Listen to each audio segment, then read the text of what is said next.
You ready? Good evening. Welcome to the City of Groton Mayor and Council meeting for Monday, November 7th, 2022. We'll call the meeting to order at 7:34. We are in council chambers. We are also a hybrid meeting, so there's a Zoom link. And City Clerk, please call the roll. Thank you. Present are Mayor Keith Hedrick, Deputy Mayor Depot, Councilor Carter, Councilor Norris, Councilor Piazza, Councilor Sheffield, City Clerk Edward Jacome, and Finance Director Uhas. Absent are Councilor McCabe.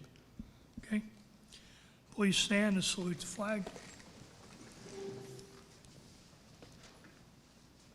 I pledge allegiance to the flag of the United States of America and to the republic for which it stands, one nation, under God, indivisible, with liberty and justice for all.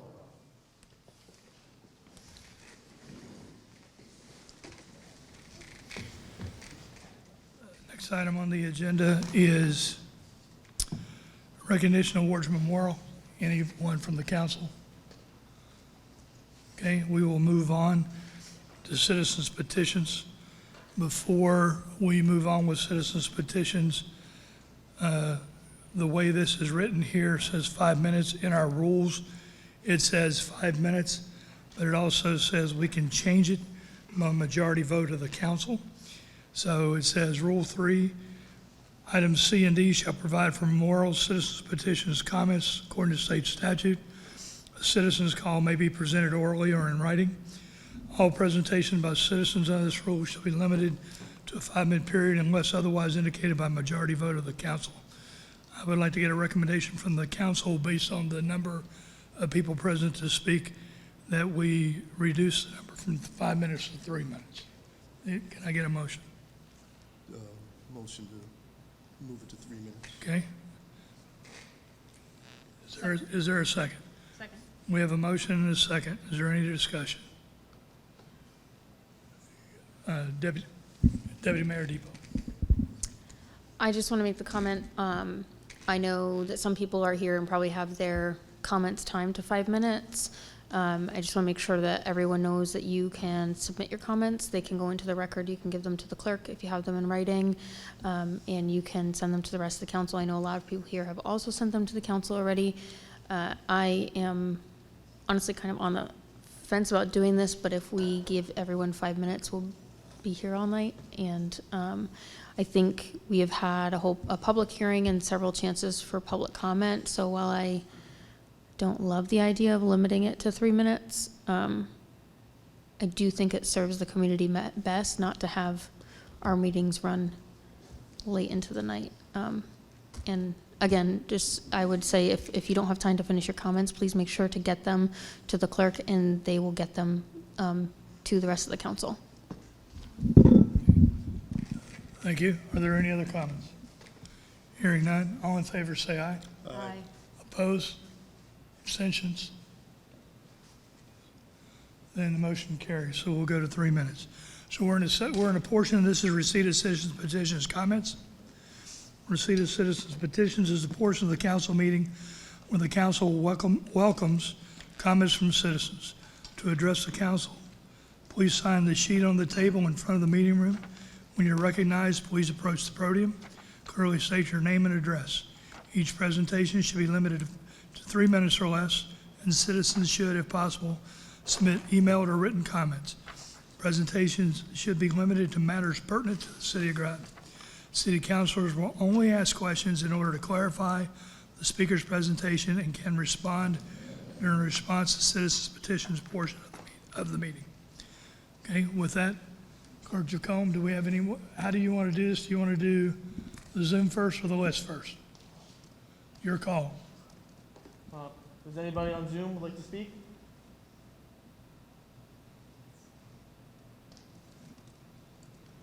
I would, Deb Patrick. Okay. Deb Patrick, you have the floor. Thank you.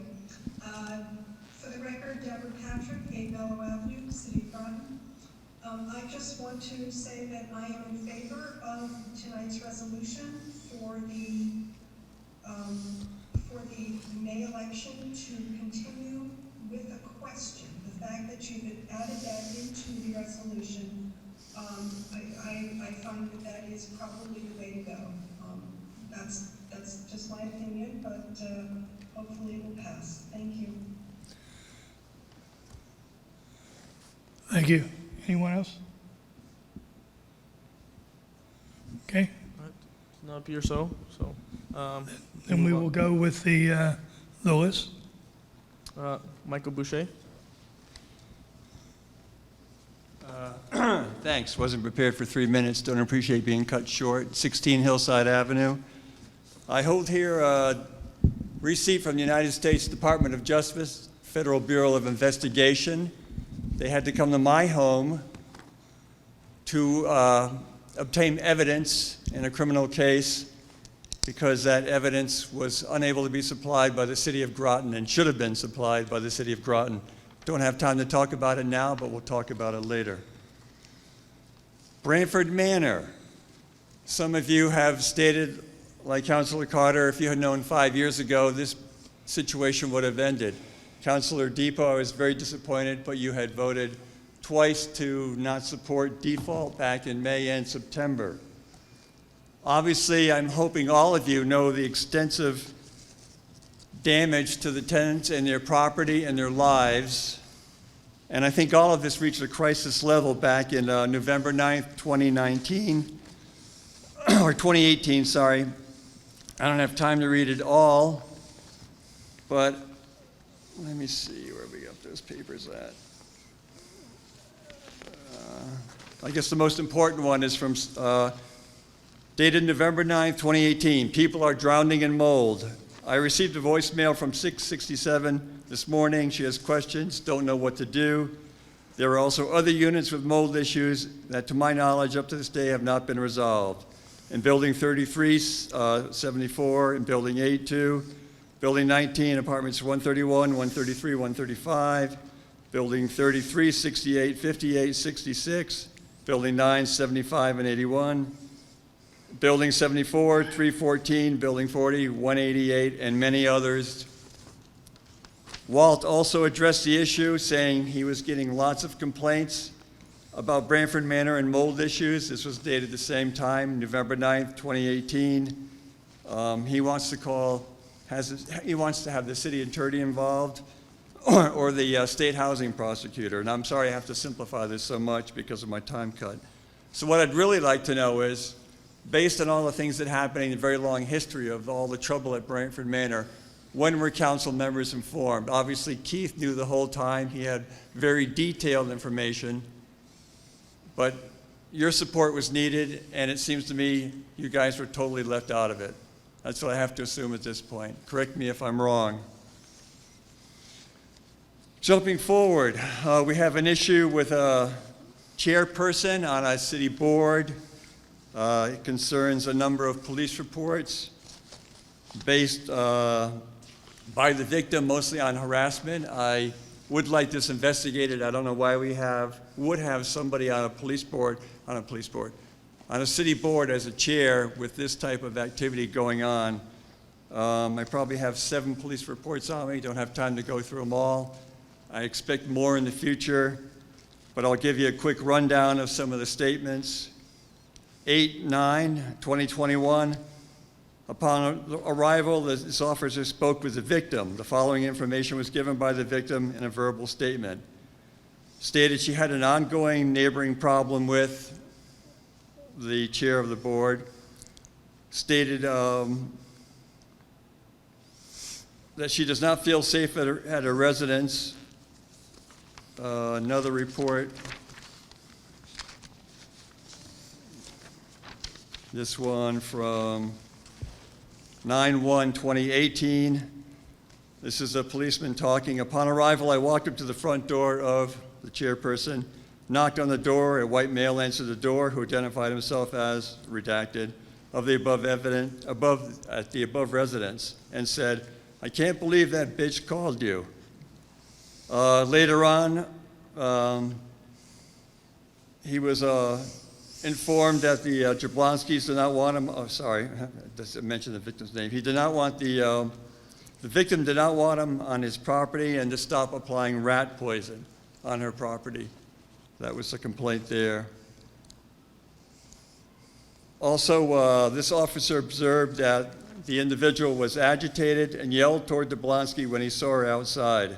So this is right in front of the officer. The individual is losing his cool. Do I have time for more statements? You have 1 minute. 7/15/2021. Resident requests to speak to officer regarding the neighbor trimming foliage and coming onto her property.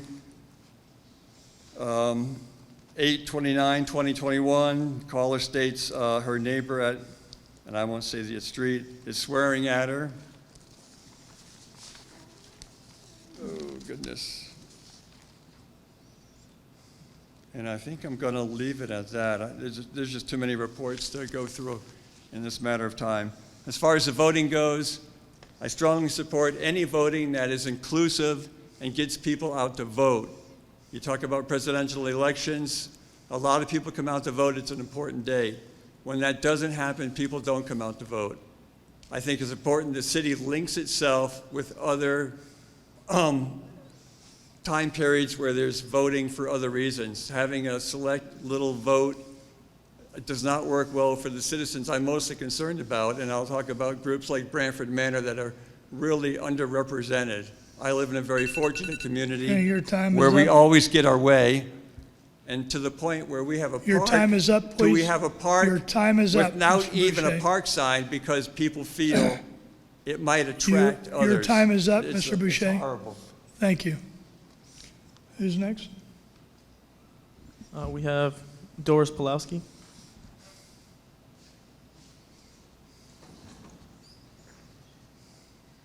My name's Doris Pulaski, and I live at 224 Shore Avenue. And I'm in favor of putting the May-November question to a vote, because having something come up this fast and having perhaps two people decide something irrevocably for the whole city seems extremely undemocratic to me. Now, tomorrow we're voting on how we can vote in the whole state of Connecticut. And since both Republicans and Democrats have said they're interested in having extended voting and widening what you can do with absentee ballots, we can make sure that this vote is completely inclusive by designing it so everybody has enough time to vote and isn't under the constraints of having to take a day off or something. I can tell you what will happen, because everybody votes on the town. That will be on the front of the ballot. Everything for the city will be on the back of the ballot. People already get tired after they get through the council to not vote as much for school board. I mean, you may find nobody votes in the city if we're trying to vote all at one time. So I hope you'll think this over and give everybody a chance to vote on this. We can do a campaign and have it all set up to go by May, and then we'll know what the voting rules are. Thank you. Thank you. Brian Neiman. Hello, Brian Neiman, 76 Allen Street.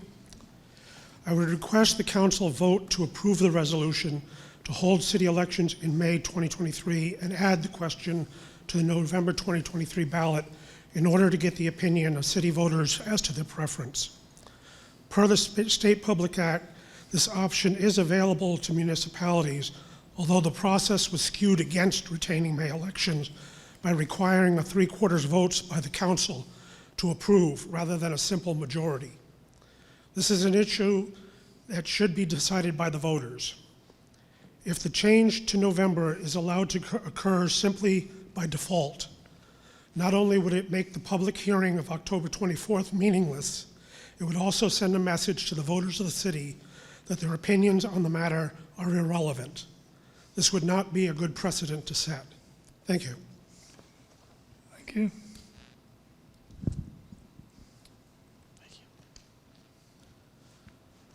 Elizabeth Duarte.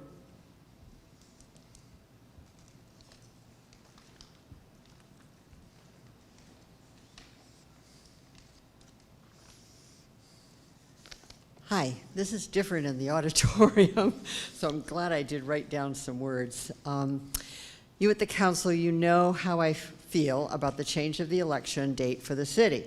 I'm not here to discuss that. What we are now needing to deal with is whether city residents have the right or not to vote on an issue affecting their community. Whether you want the election in May or November, that's okay. But not allowing people to vote on that is not okay. Out of the 369 people who signed the petition stating that they wanted this decision to be made by a vote of the electors, there were some who were new to voting. They took the time and interest to sign a petition about voting, and now it appears that that wish to vote will be denied. What do I say to Curtis, who is 20 years old and has only voted in one election? I don't want to have to tell him that his elected officials are denying him the right to vote on an issue that was important enough for him to sign a petition. What do I tell Tamara, who votes in presidential elections only, but not in the midterm, not in municipal elections, but she has shown an interest in a civic government in her community and should be encouraged, I feel, to participate by voting. I don't want to have to tell her that her elected officials are denying her the right to vote on an issue that was important enough for her to sign the petition. There is still time to do the right thing, to allow this question to be put on the ballot in the next election. Please vote tonight to allow for the electors to vote on this issue. Thank you. Thank you. And next we have Jean-Claude Amboise.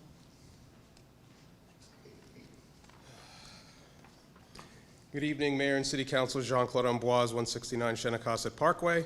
We the people is a preamble of the defining phrase of our American democracy. I'm here to support a vote to decide whether or not the citizens in the city want May or November elections. We've done a lot of work on this. 370 people signed this petition. When it was first discussed by the council in August, it was asked to see if the two city political committees thought of this decision. Both the City Republican Committee and the City Democrat Committee, which I am the chairman of, put the topic up for vote by membership.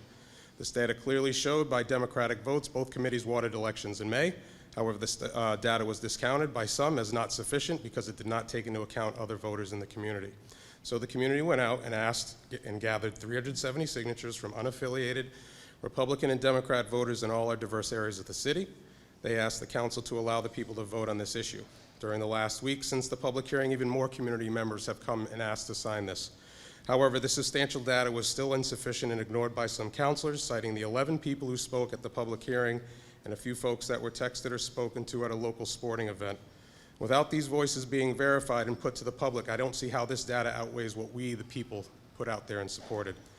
When reviewing this info, one must possess the opposing data to compare and make an informed decision.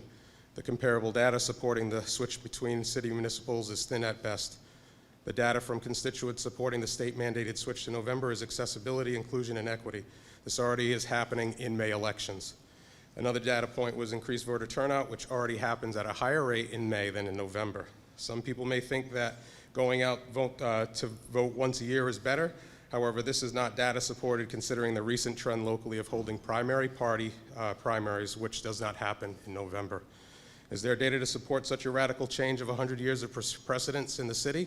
The tradition of May elections is the last data I wish to present. Supporters of November switch don't even mention this over the past 3 months. You have 1 minute. City residents are keenly aware of May elections. Is our city election system broken? The answer is no. Elected officials cannot just go on what they think or what their opinion is on this. It should be a data-based decision. You have the chance tonight to compromise and do what's right for the over 25% of the voting public who voted in the last city municipal election.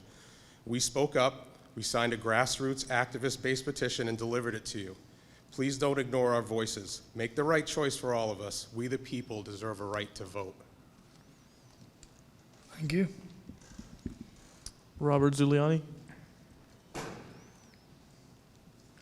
Robert Zuliani, 23 Cushman Street, Mayor and Council. At the public hearing on October 24th, the council heard from 10 individuals supporting November city elections. You also heard from 15 individuals at the podium and individual statements written into the meeting supporting May elections. In addition, you also received 370 signatures supporting May elections, 10 supporting, 385 plus, 10 supporting November, 385 supporting May. Not only did the 375 signatures want May city elections, but in the true spirit of democracy, they recommended a decision to change the election date be made by a vote of the electorate during a future city election. Since the public hearing, the council has also received additional emails supporting May elections. The overwhelming majority, 385 to 10, support keeping elections in May. I am asking you to heed the request of the overwhelming majority by rejecting moving city elections to November and holding the next city election in May of 2023, and allow the vote at the May 2023 election to be decided by the individual voters of the city of Groton directly. I thank you for your consideration. Thank you. Robert Tompkins. Good evening, Robert Tompkins, 100 Westwood Drive. I'm here in support of the resolution to keep our election in May. I make my comments to the 5 councils here because sadly, they are the only 5 people who are going to vote on whether our election stays in May, where it should be. In the United States, we have a Constitution. It's made up of 27 amendments, the first 10 of the Bill of Rights, and then 17 more. In order to have an amendment on our Constitution, both houses of Congress must pass by 2/3 majority. The amendment, moving on to the states, where 3/4 of the states must vote to ratify. That's a high bar. So I propose to you a story. If you're in a union and you have a choice between 2 different schedules, and there's 100 employees, and 70 of those employees vote for Schedule A, and 30 vote for Schedule B, you get Schedule A. If the administration came in, or the state came in and said, we're going to change that, you're going to have Schedule B. And you know what? If you want Schedule A, you can have it, but 75% of you have to vote for it. Now, you would be in the minority. And 30 people, that 30%, could stop you. Tonight, before you is a resolution. We have a charter. Our election is in May. Issues aside, you can have your own opinions. Our elections are in May. They were moved to November. And now we sit here, and that resolution can pass tonight, 3 votes to 2. And that would not move our election back to May where it was. Does that sound fair in anybody's mind? I don't think so. I'm here today before you asking for your vote to keep to move the resolution forward so that our election is in May. Then feel free to have an issue debate. Feel free to put it on the ballot where it belongs. But fair is fair. And for 2 councilors to be able to move our election when the bar should be in the reverse is simply not fair. Thank you. Thank you. Next, we have Ian Thomas.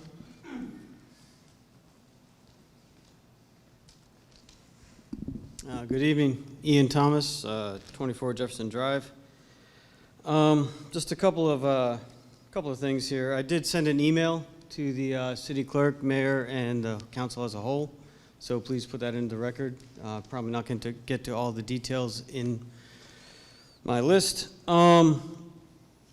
SB 1202, the bill that created this law, was passed actually in 2021, June of 2021. So this has been known by somebody, a few people, for quite some time. So if anyone has any issue about the shortness of time, I would direct your concern towards our state legislators, in particular Heather Summers and Joe Delacruz, because they were our delegates up there for the city. And the 370 signature petition, from what I understand, that is not a verified and vetted voter petition run through the registrar of voters. It was an informal petition, so it was worthy of consideration. I don't think it should carry necessarily as much weight as one that would be legally binding to curry a referendum. There are laws about that as well. And state law does supersede city charter, for sure. Also, I was a little confused about the petition. I just heard actually two different questions tonight. I thought I haven't seen it myself. No one reached out to me. But you can either have a proposition that wants to hold the vote in May, or you can have a proposition that wants the voters to decide. The two are mutually exclusive. You can't have a proposition that says both. People don't know what they're signing. So I'd be curious to actually read the petition to see what was explained to people at the doorsteps. You have 1 minute. All right, so I think, long story short, the resolution is not a binding document. It is, it's informal, so there's nothing binding any future councils to adhere by it. So I would say, and also we don't have any real data. Like some people who vote in the city don't vote in town elections, and some people that vote in town elections don't even know about the city elections. So the data that's been presented is a little skewed in that department. So I would say let's allow the change to happen and let ourselves have 1 or 2 cycles in November to see how it works. And for that, I would encourage the City Council to vote no on the resolution tonight. And if the council is genuinely interested in having the will of the city electorate fully and officially considered, then this resolution needs to be reconsidered and maybe repackaged to become a charter change so that it can go on the ballot as far as like whether or not it'll be a charter change in 2023, and then the actual referendum would be in 2025, November, both times. Your time is up. Thank you very much. Please refer to my letter. Jill Rusk. Good evening, Jill Rusk, 85 Baker Avenue. Thank you for allowing me to speak tonight. I am here to support keeping the city election in May with the vote in November, so I urge you to please vote yes tonight. I did, interesting that Ian Thomas brought that up, I did reach out to Chris Conley, and I did ask, why was this vote made? Why was this decision made? Part of this decision to move the election to November was put in a bill that was part of a budget. That budget was either voted yes or voted no, but you couldn't change it. And I did ask Chris if I could speak on this tonight with her name. She's out campaigning tonight, so she's not here. That budget bill was funded $9 million for Groton Public Schools. She wasn't going to vote no to Groton Public Schools. So this got passed as part of a bigger bill. When I asked her if she was aware of this, she said yes. She said that she was not aware that it would take more than a majority vote from this body to change it back. I asked if she had reached out to the city. She said no. I did reach out to Joe De La Cruz. I was not able to get a hold of him. But I think it's important to know that this wasn't passed because the goal was to pass this and move our elections to November. It was part of a bigger bill, and the bill was passed because it funded our schools. So this was a tag in there. I'm asking you to please pass this bill, or pass this resolution. Pass this resolution and let the voters decide. Keep the election in May, let the voters decide in November. And if the voters decide that they want to move it to November, then by all means. But it's important that we get a vote. Thank you very much. Thank you. Well, next we have Horace Newberry.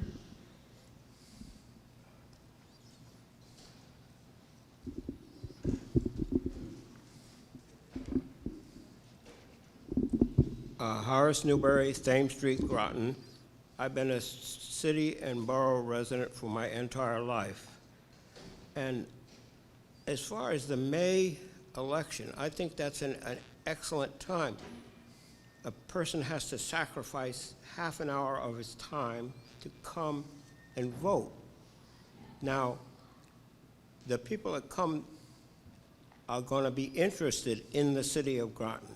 They're not going to worry about what's going on in Pequannock or Mystic or anything. They're interested in the city of Groton.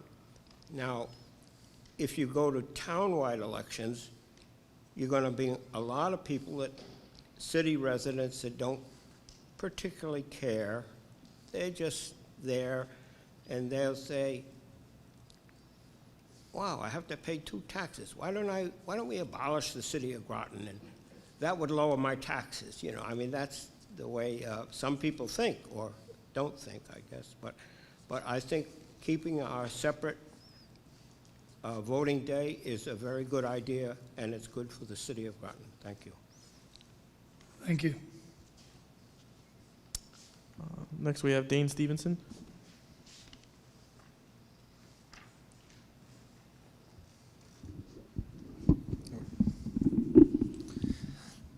Hi, Dane Stevenson, 35 North Street.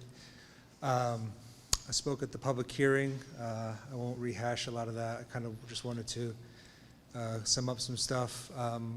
At that public hearing, I heard a lot of people come out in support of moving the elections to November. There was a lot of discussion of equity and you know, people being able to have an easier time taking one day versus 2 days. And I heard a lot of people about supporting the elections in May, and I found them, to be honest, a little unconvincing. It seemed to be a lot of people wanted to feel special. I thought millennials were the snowflakes.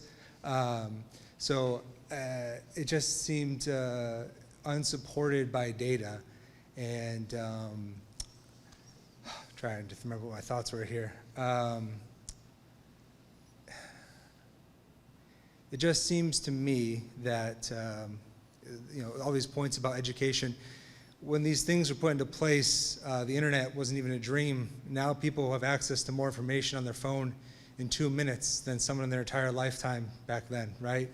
So this whole idea that people are going to be uninformed, all they have to do is reach into their pocket and they have a computer more powerful than what we put a man on the moon with. I mean, it's ridiculous to think that, you know, people who want to learn these things, they have it right in their pockets, and they don't need to spend the time researching and all that stuff. So, you know, really the math comes down to, you know, we are, you know, having to work, and we are having to balance our life, our relationships, our children, and that math becomes much simpler if we can just have one election in November. So thank you for your time. Thank you.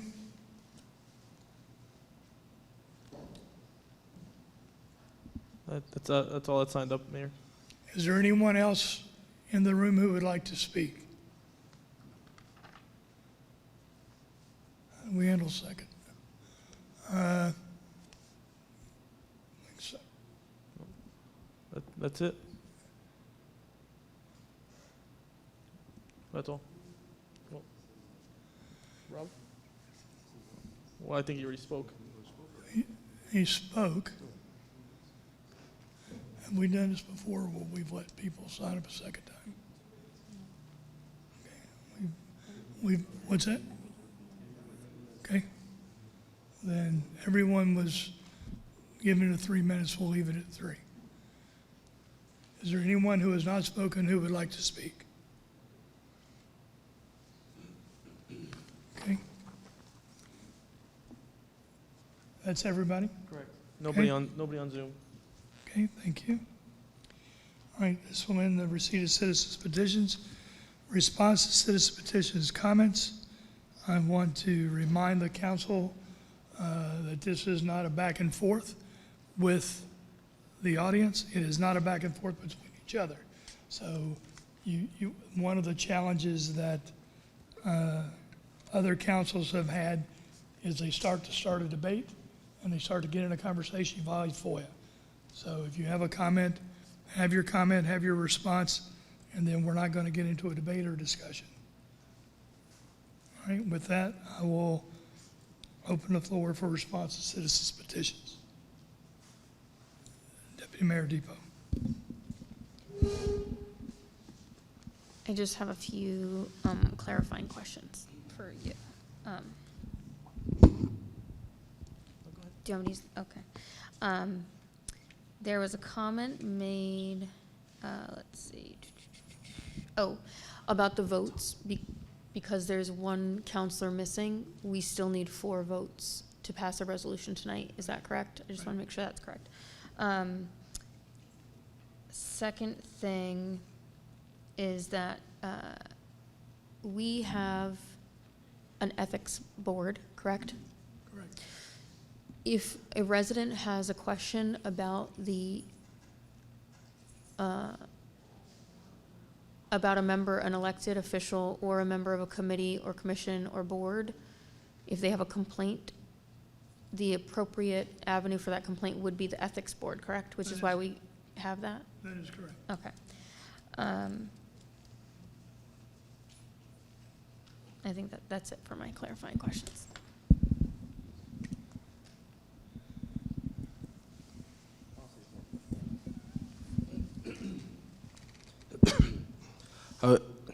I wasn't gonna say anything. I was just gonna vote.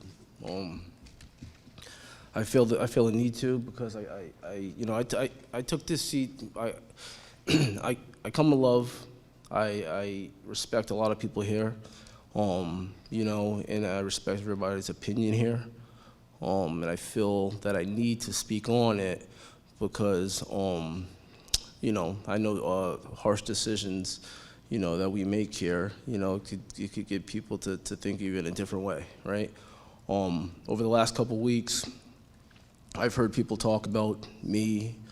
I've heard that, different people even on the council talk about me, and it's disheartening. And I just want to say I truly represent or try to represent. I have tried to represent everybody in this community, and this is the reason why I'm going to vote the way I'm going to vote. I think the numbers that we got, even the people that have come to speak in the last couple weeks, is why I believe a November election, one streamlined election, where people are readily available, can get out there.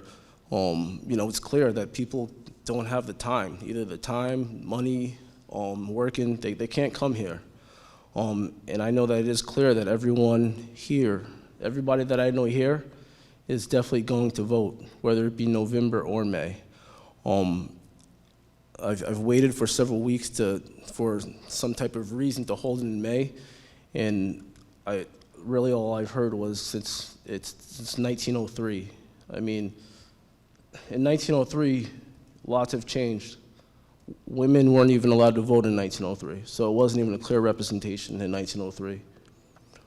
I worked for the Connecticut State Police, who was established in 1903, and things changed. If all the troopers voted, it probably wouldn't have changed. But the right people made the decision because they felt necessary for it to change. And I believe, and I'm using my Christian values on this, that if it makes life easier, streamlined, then a November election is the better time. I do agree that we should hold some type of vote at some time, but I think a November election with that question or referendum or what you have it, I think is the best time, because I think November is better, and it's more than just a thought. It's my own research, even if it was at several football games and practices. But the football games and practices is where I could reach the people that I feel I can speak for. In the new business under the discussion? No, I'm totally done. The only reason why I spoke is because I care about certain people here, And, you know, I'm going to make the vote the way I am, and that's that. And we'll talk more about that All right. during the discussion. Thank you. Is there anyone else? Representing those that are represented. Thank you. You can sit down. Is there anyone other council member who would like to speak? Okay. With that, we will take a 5-minute recess, and then we'll come back. Right? Do you want? Or did we want to recess for a bio break? Okay, we're going to take a 5-minute recess, so we have a bio break, and then we'll come back and recommence, reconvene the meeting. Okay, so we are in recess.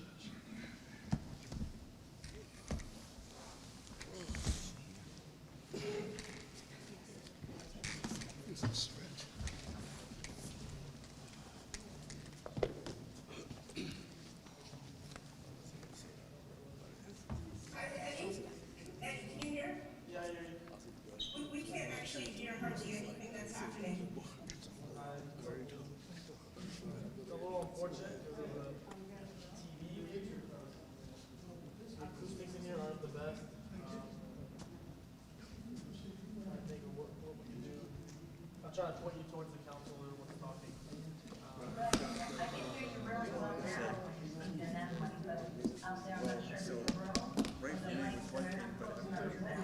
Meeting a lot of people in Branford, it's difficult. I mean, honestly, they can't even get down here. Right, and this group is, right, no.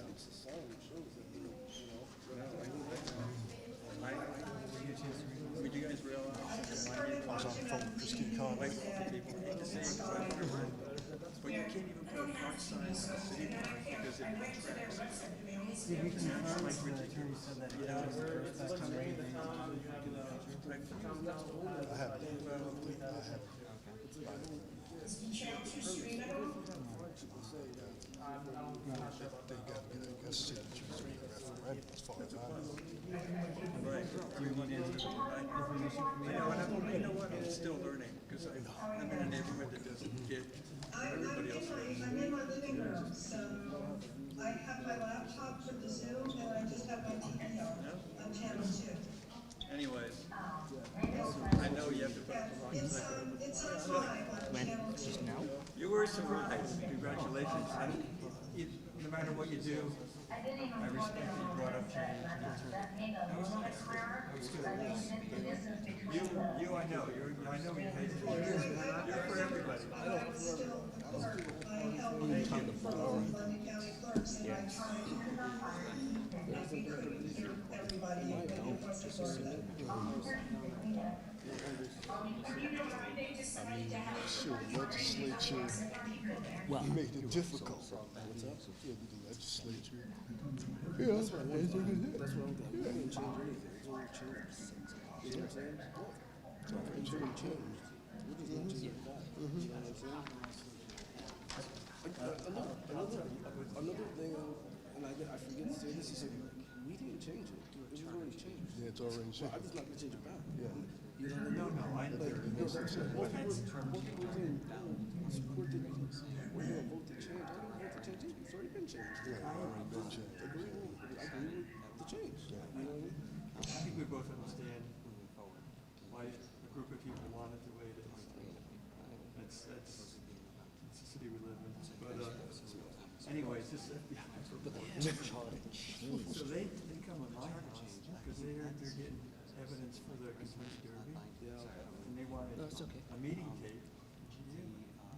This is the FBI officer said, I know that you're proposing this, you know this. Well, She has this even meeting with the tape. charter change, they got it because this. But why are you guys coming by us for? Because Geo destroyed the Yeah, tape. but the state. Did you guys know that? Regulations. How do you get away with destroying the meeting tape? It's a one-way bill. So Well, what? I know. Well, because Well, anyways, they were very happy. I did. no, so let's say. Anyway, so I'm gonna ask, I'll be asking all this again next time. I gotta cut short, but there's just so much crap going on. But that just was a mind blowing. I mean, you know,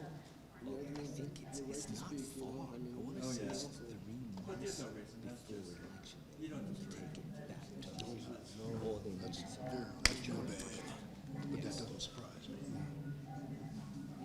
Even though we vote to move it, keep it in November, the next council 2 years from now, or that vote, that vote in this public can turn it back. That's the You don't tell me what to do. the pain in all of this. I come here as a taxpayer and I have questions, you'll answer that public meeting. If you don't like the question, I understand that. We'll talk more later. We'll talk about the FBI next meeting. Ready. Mike. Easy, Mike. Come on now. I should have got some water. I don't want to be pushed around. Come on. You have an issue with the commission, or you need to go to the ethics committee? You're the head of the. Mayor, don't say You need to go to the ethics committee. Go to the ethics committee, Keith, let it go, let it go, let it go, let it go. okay? Let it go. Edward, are you ready? Yep. Ready to recommence? For me, but that's channel 2, I've done that, but this doesn't help. I don't know if it's what it is. I use the headset and try to hear, but when I hear you, you're loud and clear. But now, when the people spoke, I heard it was like in and out, and especially when it seems the farther away it is, the worse it gets. Oh, they're not hearing the microphone. I know because of the acoustic. You know what I mean? You guys are all gonna have to turn your mics on again. Well, I was gonna say, they're not hearing the microphone probably. You know what I mean? Like what's coming through the speaker. It's on.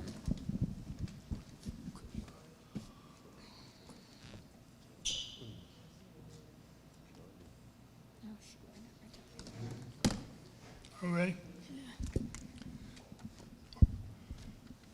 Okay, we're going to reconvene the meeting at 8:21. The next section on the agenda is approval of the minutes. I'll take a motion to approve the mayor and council minutes of October 17, 2022. Second. We have a motion and a second. Are there any corrections to the minutes? Seeing none, all in favor say aye. Aye. Opposed, abstentions, motion carries. Take a motion to approve the committee of the whole minutes for October 24th, 2022. So moved. Second. We have a motion and a second. Are there any correction to those minutes? Hearing none, all in favor say aye. Aye. Opposed, abstention, motion carries. And I'll take a motion to approve the public hearing minutes of October 24th, 2022. So moved. Oh, second. We have a motion and a second. Are there any corrections to those minutes? Hearing none, all in favor say aye. Aye. Opposed, abstention, motion carries. Communications and reports. Where are we here? Councilor Norris. Thank you, Mayor. I attended with some other members of the council here, Brantford Manor meeting back on October 28th, where the management expressed and delivered a plan of action with timelines on how they can address all situations that was happening at Brantford Manor. I just want to thank them because it was clear, concise, and just unfortunately it took so long to get to this point, but I think they're on right direction with the right trajectory. So thank you, Mayor. Thank you. Yep. Councilor Carter. Oh, correct it. Councilor Sheffield. Okay. I attended the Dr. Martin Luther King Scholarship Award dinner with Deputy Mayor Depot and Councilor Piazza. It was an incredible. Oh, Councilor Carter. I'm sorry. Councilor Carter, I was gonna say. I was just give a given, right? It was a great event.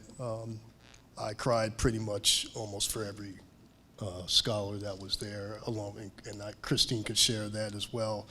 What was so powerful about these scholars, because this was the first dinner we've had post-COVID. So, it's an amazing achievement for these students to go through for two and a half years, and to get where they had to go, the struggles they went through.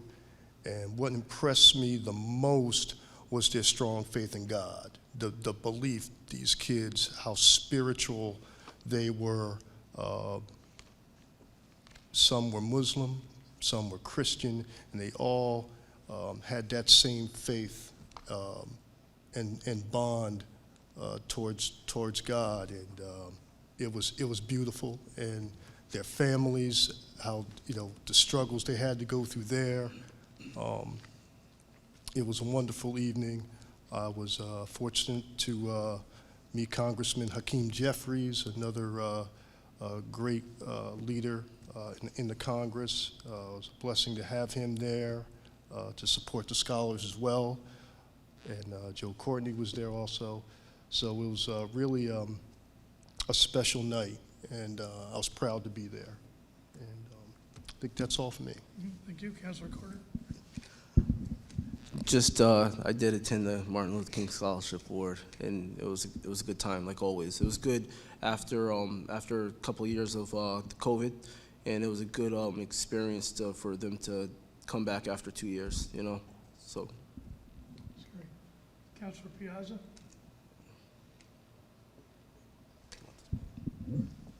Thank you, Mayor. I don't need to say much since Councilor Sheffield mentioned about the Martin Luther King Jr. Banquet is very lovely, and everything he said is absolutely true. And I'm excited. My daughter was one of the, junior high prospects, and she's a junior now in high school. So we're hoping that in the future, we're hoping for her. I also went to the Times at the ECCs in East Lyme for the girls swimming. Their record is 11-1. They are going to Class L trials and finals this coming Saturday and then on the States. And they've done very, very well. And I want to just congratulate the team in the public forum here. They're really, really, really integral and very tight-knit group, especially for 29 young females. They get along very, very well and very supportive of one another. I think that's what makes their team so great. And I also went to the last Groton Mystic football game. I watched the last game of the season. We really lost. I think it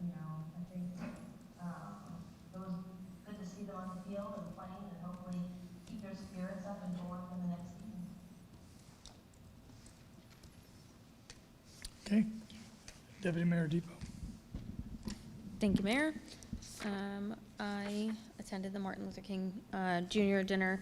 That is always a really cool event, just to see also the young people coming up and what they're going to pursue in life and the community that surrounds them. I tried to mingle with other groups. We were obviously there with the police chief was there, Captain Lito was there, and all of us. And then the Rotary, the Chambers of Commerce, just so many community groups supporting our young people was really cool to see. And I know that we see it a lot on the council because we're involved in some of the outreach things in the community, but hopefully people can see that we try our best to surround the young people and push them in a positive direction and be a resource as much as possible. And I think that event is evidence of that.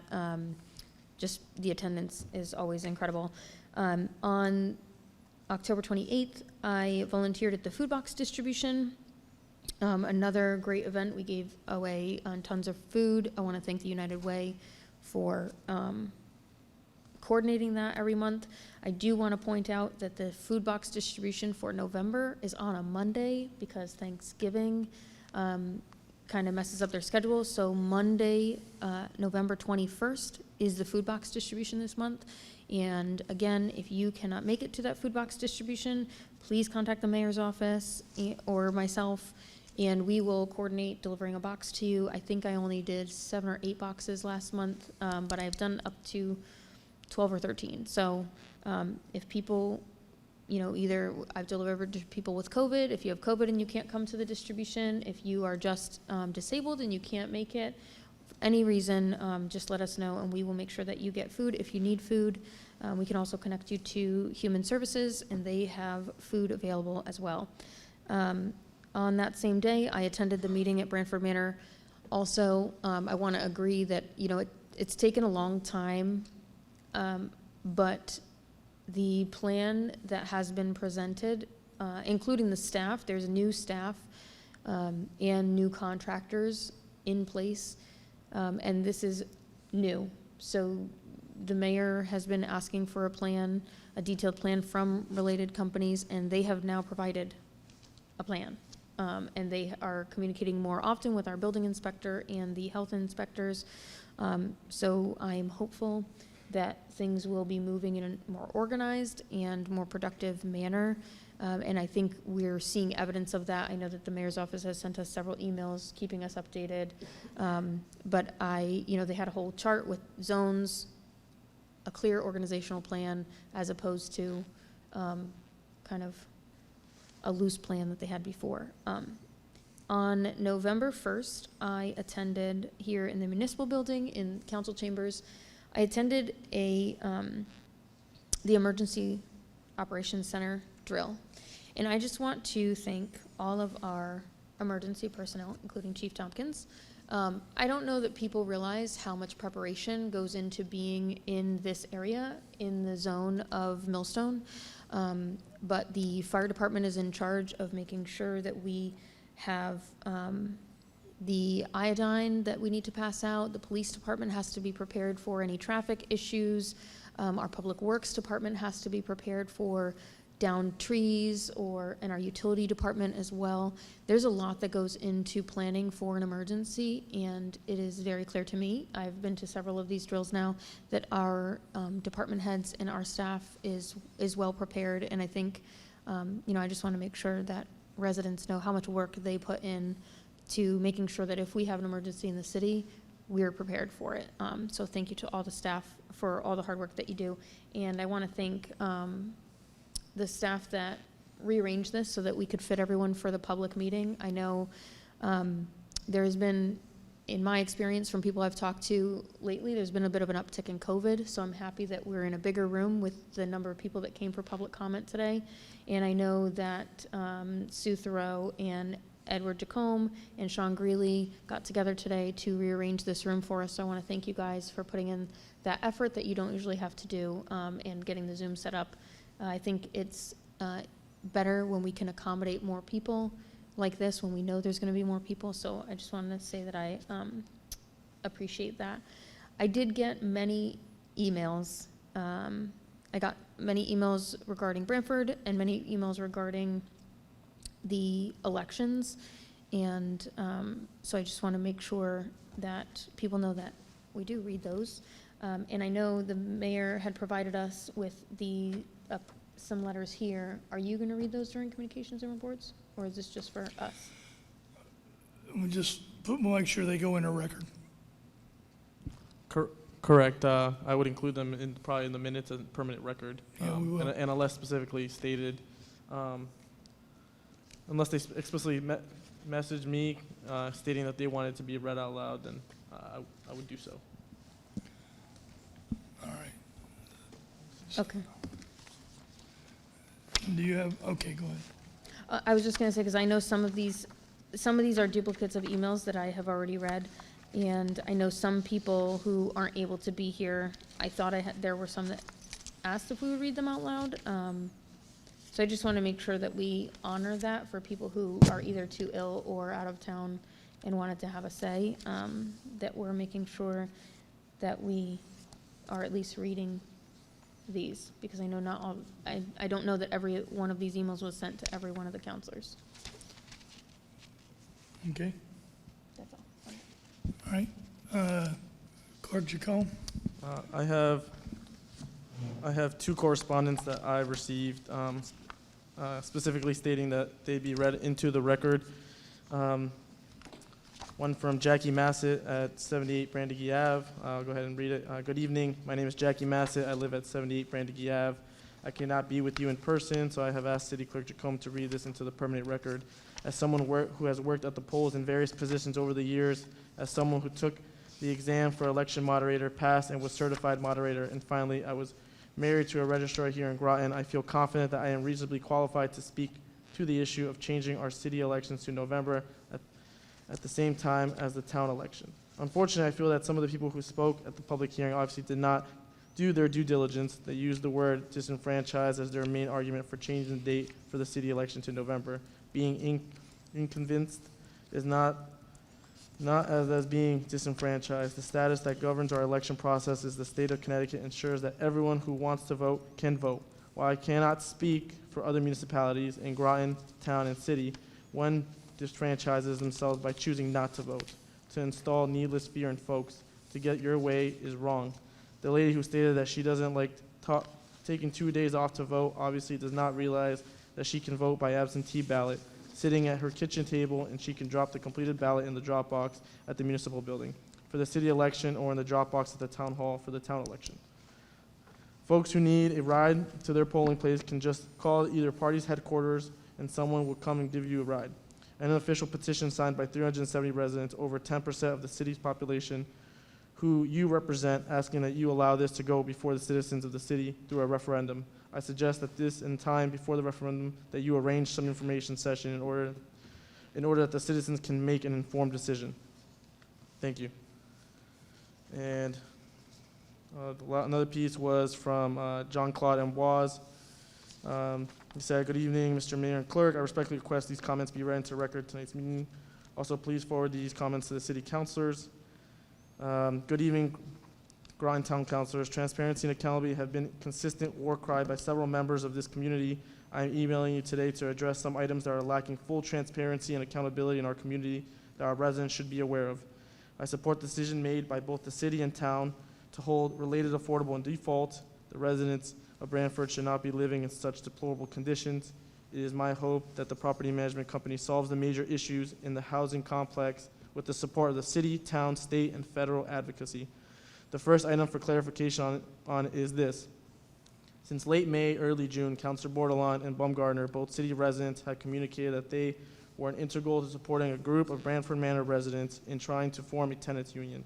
My question is, has this happened yet? To my knowledge, it has not, and I would like to ask what progress has been made to get this group properly assembled. The residents are looking to them to do their part and follow through on their commitment. Secondly, I would like to ask why there has been no disclosure statement made of the close connection that Councilor Bordelon has with the lawyer for some residents of Branford Manor. After a brief search of the Knowing Community Service webpage, it identifies both the lawyer, Amity R. Scott, and Councilor Bordelon as board members. This is critical information that has been withheld from all of us. I would also like to include Councilor Bordelon's spouse and RTM District 3 Ian Thomas as this theme of transparency and accountability.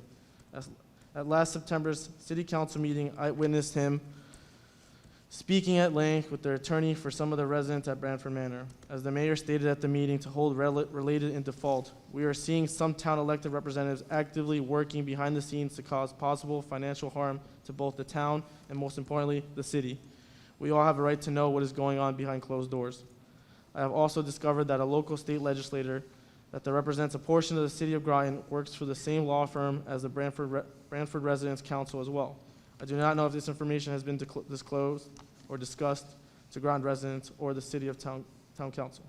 I did pass that one along, what I visually witnessed to Mayor Hedrick. Attached to my remarks are links to both websites. It is my hope the mayor and city council begin to ask tough questions about this directly, who is involved. Please give us the transparency we all deserve and ask them to please clarify what they are doing and does that conflict with the sworn oath they all took. Thank you. J.C. Amboise, 169 Shannon-Cossack Parkway. And those are the two correspondents I received that would like to be read into the record. Okay. Do you have any other communications or reports? Do you have any other? No. Okay. Finance Director Uhas. So with the long committee of the whole meeting, we opted to move the financials for the city and Groton Utilities to tonight's meeting. I'll keep it quick.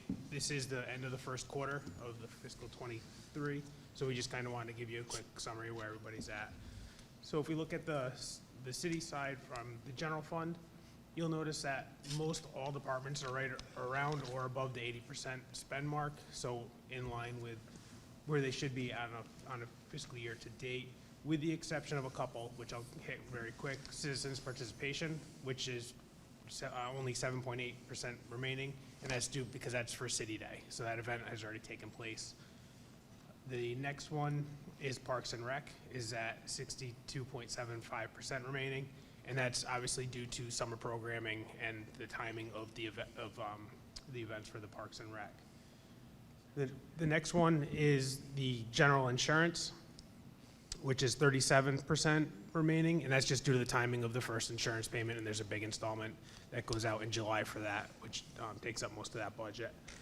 And then the final one is debt service, and again, that's just the timing of the debt payments.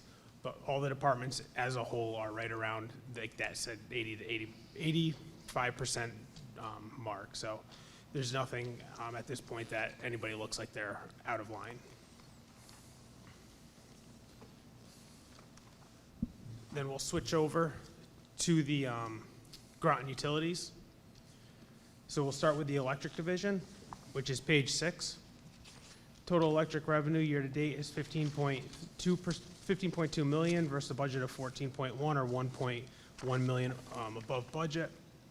Total operating expenses are 16 million versus a budget of 14.7 million, or 1.4 million over budget. You can see the driving factor there is in the revenue side, the industrial and the residential are above budget. However, you can see the offsetting on the purchase power is also above budget because of the additional increased sales. Which brings us down to row 52, the net income from operations is at 1.9 million versus a budget of 1.5, or 400,000 favorable. So that's a quick summary of the electric division.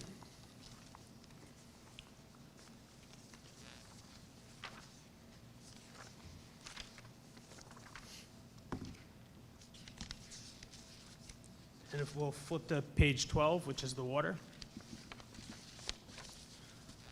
Row 17, total water revenues at 3.5 million versus a budget of 3.3 million, or 200,000 favorable. The total operating expenses for the water are at just under 3 million versus a budget of roughly 3 million, or 43,000 over budget. The main driver there, as far as the expenses being over budget, is their depreciation due to the new water treatment plant, which is kind of driving that piece of it. Row 44, the net income before the DWSRF grant, which actually has finalized, so that program is done. That finished actually in fiscal 2022, is 324,000 versus a budget of 183,000, or 142,000 favorable at the end of the first quarter.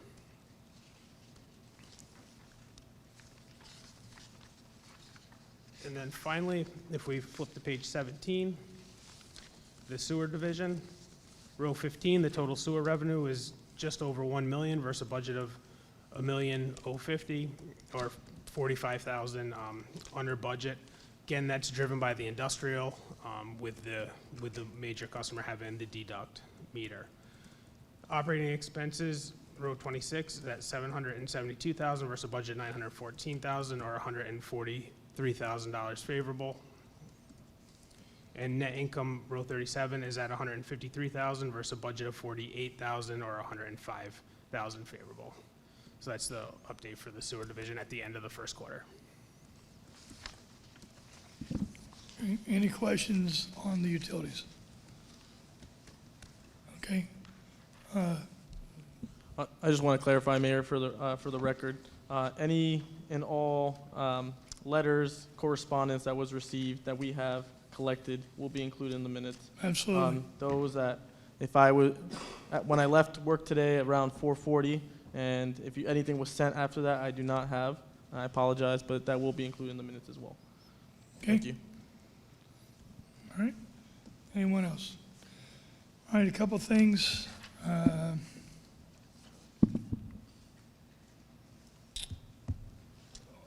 Like Deputy Mayor Depot said, for the food drive, that's on 21 November. If you need food delivered or want additional information on this, the number to call is 860-446-4103, and we will make sure that we can get food to you. We have 2 or 3 people that deliver food, and it normally goes from about 12:30 to 2, so we can get you food. So there's a lot of activity going on in Branford Manor right now to correct a lot of issues that have been identified. One of the things that I am looking at and addressing with them is they're looking at an end date of February. So the end of February. So my question is, what happens 1 March? So what programs and policies and protocols are they going to put into place so that we don't get back in this situation 6 months, a year, or 3 years, or 5 years from now? Part of that is a maintenance program, and part of that is a change in the way that they're operating in their front office, and they are working on that. I am working with them in order to get these changes implemented for the residents there. And then at the end of this month, I'll be going on vacation. So there are 2 meetings, one on the 21st, which is a council meeting, mayor and council meeting, and one on the 28th, which is a committee of the whole that Deputy Mayor Depot will be chairing. So just to let you know. And then we'll be reaching out to you again about ARPA. We need to have meetings. We need to recommence the meetings on the ARPA so that we can make additional decisions on where we're going to spend money, so we can move forward on the money. And that's all I have. Are there any committee referrals? Okay, hearing none, we'll move on to new business. Councilor Norris.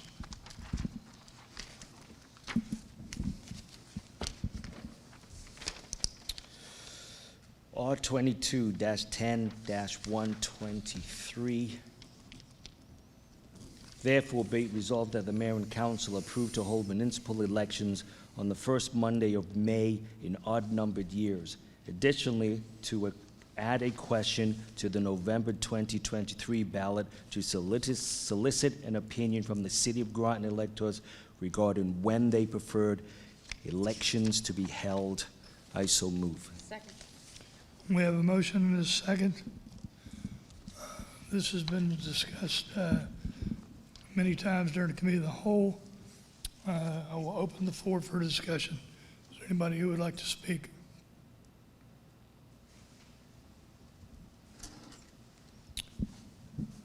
Councilor Piazza? Thank you, Mayor. I just want to respond. I guess maybe my hand wasn't seen when the public had come to speak. I mean, this is there's a lot of weighing in on here, both sides. But one thing I want to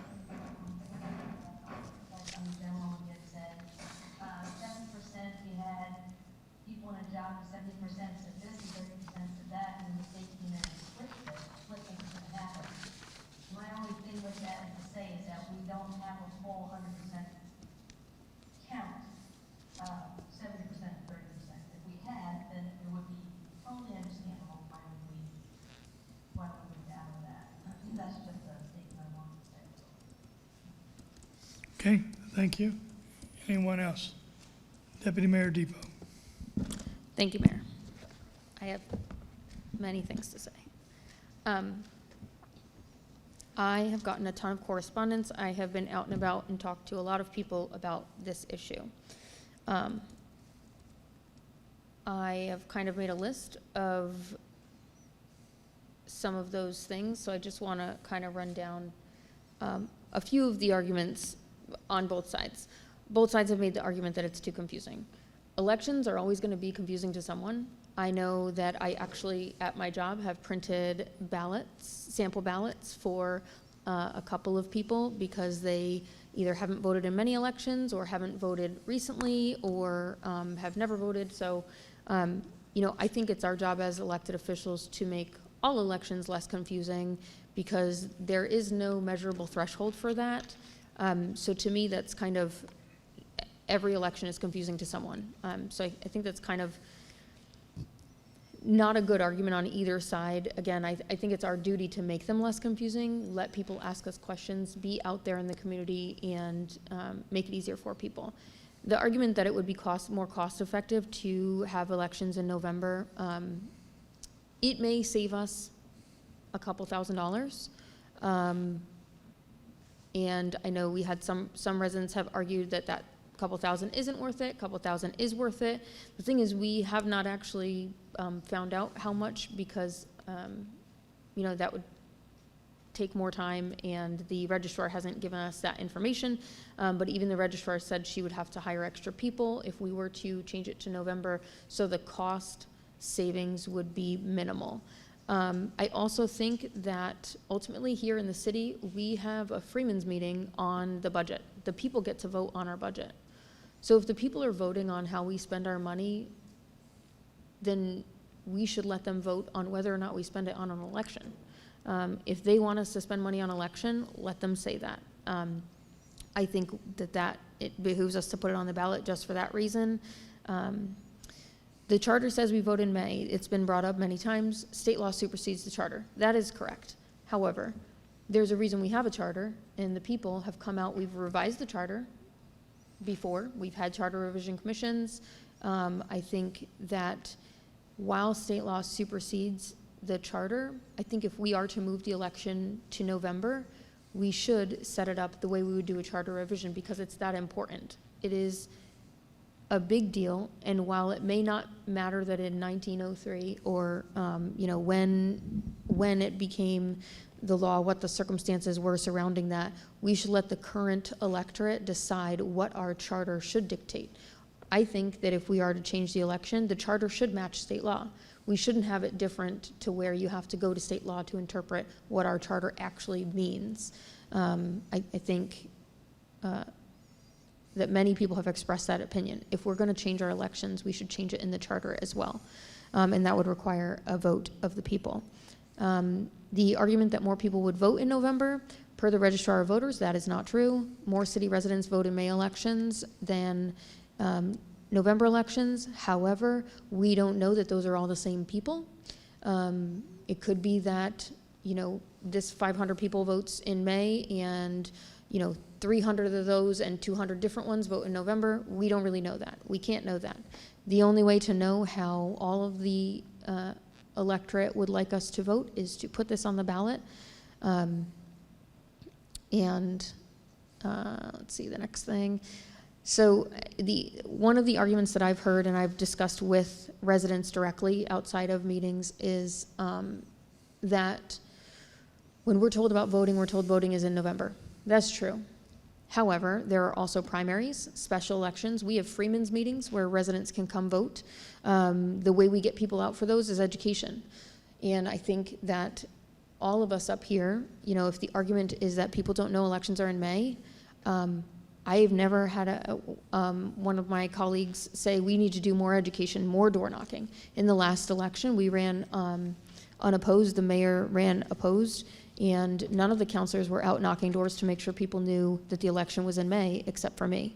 So, the argument that people don't know when the election is, I would argue maybe we're not making enough effort to tell them when the election is, and maybe we should try that first before we move it based on a handful of people's opinions, which, while they are valid, I think we need to do more outreach before we decide that we've exhausted all options on that issue.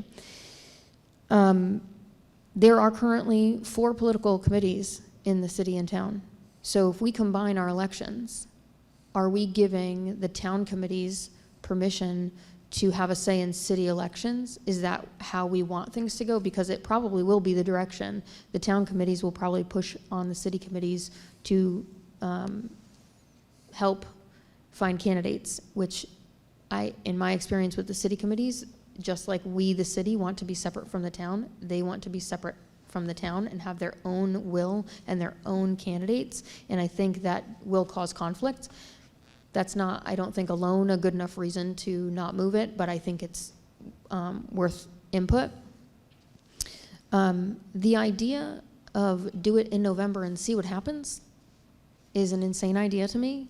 I think to change all of our procedures and logistics, all of the staff, having the Registrar of Voters change, I know we've all voted many times. There are usually same people every year at the election polling places, and it would require a registrar to get additional people, and then if we were to move the election back, then she fires those people and doesn't have them back. So it doesn't make sense to me. I am not against moving it to November, but I think that we should put it to a vote first, because then we don't cause all this upheaval just to play an experiment on the people.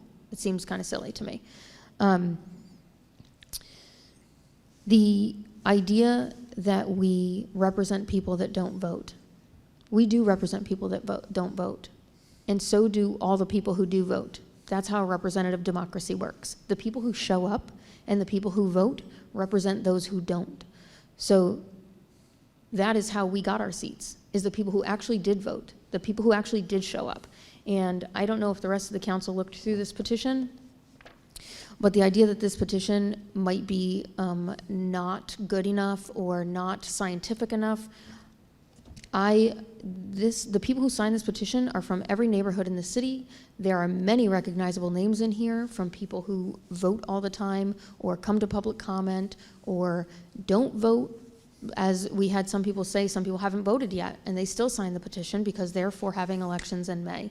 To say that because this has not been, each line on this hasn't been verified means that these 369 people don't count is also ridiculous. For one, I'm betting every counselor up here knows half these people, at least in this. And if you don't, maybe you need to do more door knocking, because I know a lot of these people in this petition.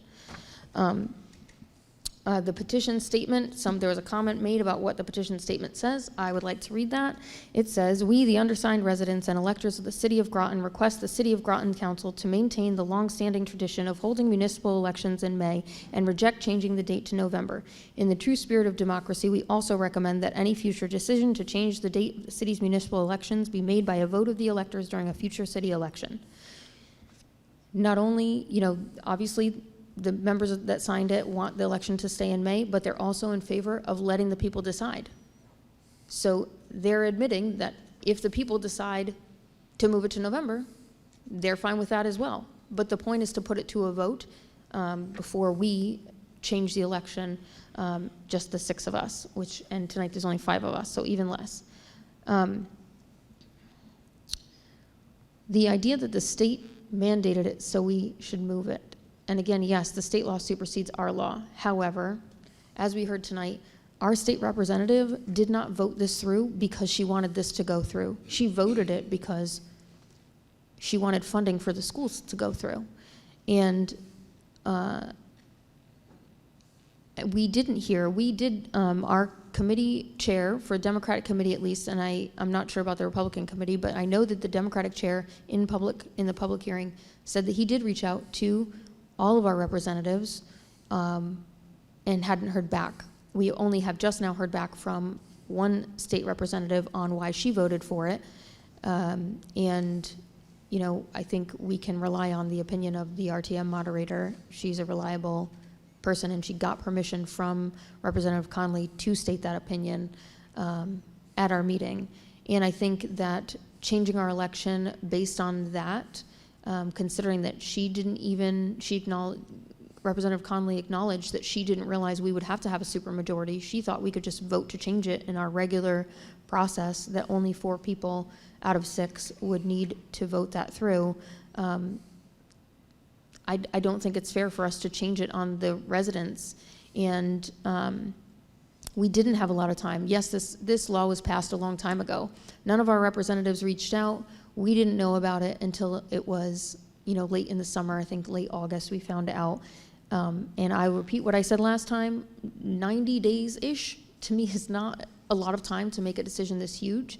And we have an opportunity to ask the people who do vote and the people who could vote, if we put this on the ballot in November, there's no reason that every resident, even those who don't know we have a May election, those who just think you vote in November, if we put this on our ballot in November, they will get a chance to have their say, and they can say, we would like to move it to November. I am not necessarily in favor of either one. I don't think it's a problem to keep them in May, but I am in favor of hearing what people have to say. The people who elected us and the people who haven't had a chance to vote yet, I think that we should do what they want. That's what we've been elected to do, is to do what the people want us to do. And I don't think we can ignore 400 people presenting us with their opinion that we shouldn't move it or we should put it on the ballot. The other thing that was brought up is that it will bring efficiency to the Secretary of State's office. As Clerk Jacome informed us last time, there are other boroughs who are keeping their election in May, so that's not going to be a change for them. They will still have staff prepared for a May election. We are not changing that by keeping our election in May. We had counselors say that it was based on the school has to take the day off. As we heard tonight, that's not, it was added to the budget bill at the last minute. It was not to do with school days off. It was just to possibly move it because it's more convenient for the state, which I think we've experienced enough state mandates that have been inconvenient for us. They provided us an avenue to not move our elections to November because they knew that the boroughs might not want to do that. So they gave us an opportunity to keep it in May, and I think that we should at least give the voters a chance to have a voice on that. The idea that residents have to take a day off to vote, again, this goes along with education. If we're not educating our people that you can vote absentee now, especially because of COVID, you can vote absentee with no excuse. Still, if you can't get out of work, you can vote absent. There's all kinds of reasons you can vote absentee. And I think it's our job as elected officials and the political committees do outreach. We have Legal Women Voters that does outreach. We have a lot of organizations that do outreach about election information. And if we think that information isn't sufficient, then maybe we need to volunteer for some of those groups and some of those events and get more voters, more people to register to vote and more people to vote absentee. I think the other thing, someone commented that it would make things easier and streamlined. Per the Registrar of Voters, we would now have 2 ballots, front, back, and then front, potentially back, depending on how many people are running. So that doesn't sound streamlined to me. I know that I get a lot of questions from people when they go to vote, especially for the first time, about how to do it. People are confused. Handing them 2 ballots is not going to make that easier or streamlined for the voter. It may make one less election in the year, but the argument that it's streamlined to give people 2 ballots when they walk in and have to explain it to them. And yes, it's not that that's a bad idea, but the fact of the matter is we can avoid making any error by putting it on the ballot.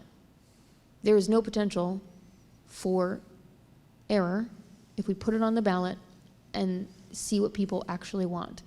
Let people come out and vote and let them say what they want. I think that it would be a shame for us to move this election to November and then put it on the ballot and have people say they want it in May and then to just have to move it back to May. For one, it messes with the terms of all the counselors. Our terms will be extended 6 months, and then if the vote is to move it back to May, then our term's going to be shortened 6 months. So that doesn't make any sense either. Why go through all that when we have an avenue? The state provided an avenue for us to keep the election in May, and they did that for a reason. If they didn't want us to have a choice, they wouldn't have put that in there. They could have made it so we didn't have a choice, and they didn't do that. They gave us the opportunity to have a choice and to keep the election in May. We do need 4 votes to keep the election in May tonight. And I think that if, with all of the feedback we have had, I don't see how anyone could vote to move this election in November. It's a slap in the face to everyone who put us in these seats. And many of these people on this petition are people who vote, and they are the people who put us in our seats. And I think we dishonor them by ignoring what they want. Okay, thank you. Other counselors who would like to speak on this? Councilor Sheffield. I have spoken to both Representative Joe Dela Cruz as well as Christine Conley. Joe Dela Cruz is in favor of the move to November. We spoke about a half hour. and he does not have a problem with the move to November, and I agreed with him. Christine Connolly, she approved the budget, but she felt that, you know, she was not against or in, you know, or for, should do what's best for your community. So she left it up to the council to decide. I've not heard from Senator Summers. I heard she voted for the budget, for the bill. And I thought she was going to come before the council to discuss the matter, but has not, and that's her prerogative. When we talk about democracy for the people, elections and all that do matter, and I think of both the town and city elections. The town election, clearly Portia Bordelon was the winner, had the most votes, but that doesn't mean she becomes the mayor. It comes back to the council for a vote according to the charter. Now, some people might think maybe that's not fair, that maybe the top vote getter should be the winner and be the mayor. Why should it have to go back for a group of councilors to make that final decision? It took a while for the council to figure that all out, to sort it out for somebody to be a mayor, but if there was a conflict or a problem to get the numbers in favor of a particular person to be mayor, you could have gone, more mic? If you had, I don't know, lost my train of thought real quick. But if there was a conflict as far as getting the popular count of the council to choose the mayor, then why don't you go back to the majority of voters who voted for that person? It would have made a whole lot simpler, but yet then again, you stay with what the charter goes. You battle it out amongst the council members, but then the people end up not getting their voice because the majority chose one person, and it wasn't even close, and that person didn't become mayor. Now, we can go to the city council. Councilor Carter was the head lead vote getter for last year.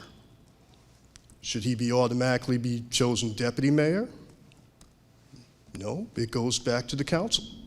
Council decides who's going to be deputy mayor. Is that fair? But that's the way we've always done it. And there wasn't a consensus on who was going to be deputy mayor. Should have gone back to the majority of the voters? Well, it didn't.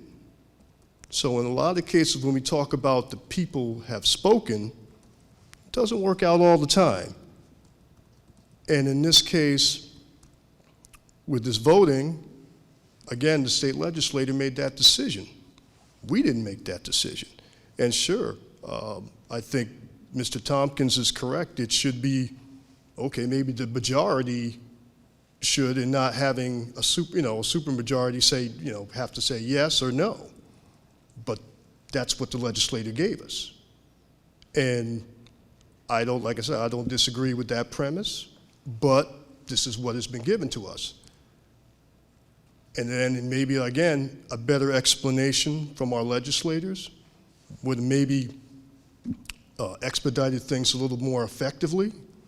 It didn't happen, but for my own personal belief, I think November, to me, again, back to not so much saving money, to me is about bringing in, I think, the voters collectively on that one day. I don't believe there should be 2 days for an election. And again, it makes it harder because as I've campaigned over the years, you had to remind people that there was an election in May.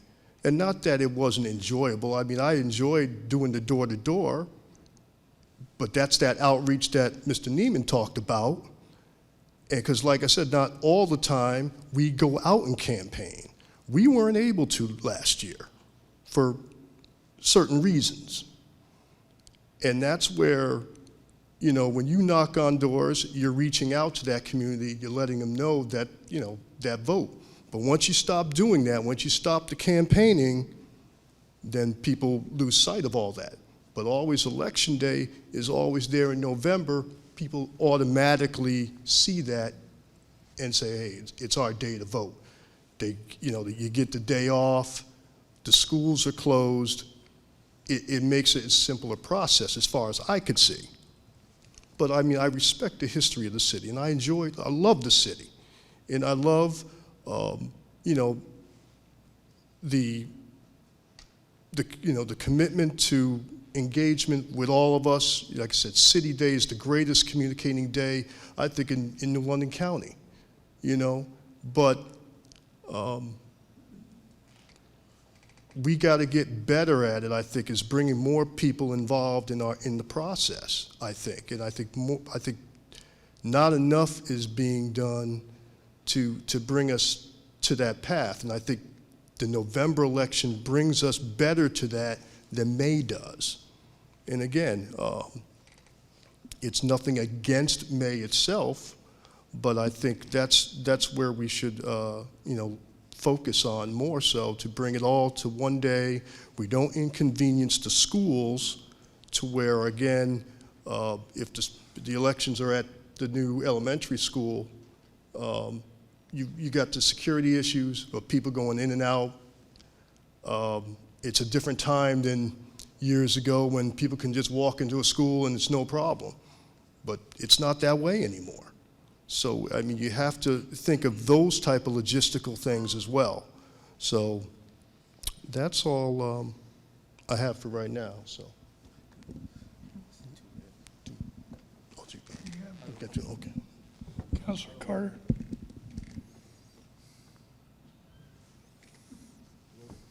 Is it not working?